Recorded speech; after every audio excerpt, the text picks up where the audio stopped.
ఏం చేస్తున్నావు? నాన్నని కొట్టాలని ఉంది, అందుకే బలం వచ్చిందా లేదా అని చూస్తున్నా. ఇంకో ముద్ద పెట్టు. ఇక్కడికి ఒక ముద్ద తెచ్చాను, ఇంట్లో ఉంది, తిందు గాని. మనిషికి కోపం మంచిది కాదురా, అది తగ్గించుకో. వెళ్ళి మీ ఆయనకి చెప్పు.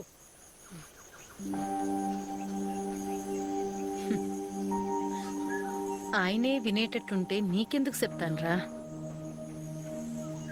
కోపానికి అవకాశం ఇవ్వకూడదు నాన్న. ఒక్క క్షణం కోపంలో ఏదైనా జరగచ్చు. జీవితం అంటే నువ్వు పగలగొట్టావు కదా, ఆ కుండలాగా పగిలిపోతే అంతే. సహనంతో బ్రతకడం నేర్చుకో. ఓర్పు సహనంతో ఏదైనా సాధించొచ్చు నాన్న. అమ్మా, నా మీద నాన్నకి ఎందుకమ్మా అంత కోపం? నేను బాగా లేననే కదమ్మా. అలా ఏం కాదురా, ఆయనకి నువ్వంటే ఇష్టమే. నేనేమన్నా బాగున్నానా? నన్ను పెళ్లి చేసుకున్నారు కదా. తిడుతూ చెప్పేవాళ్ళు బాగుపడాలనే చెప్తారు, అంతే తప్ప నీ మీద ఇష్టం లేక కాదు.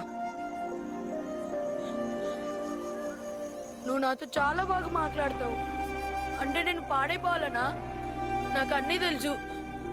నాన్నకి నేనంటే అసలు ఇష్టమే లేదమ్మా.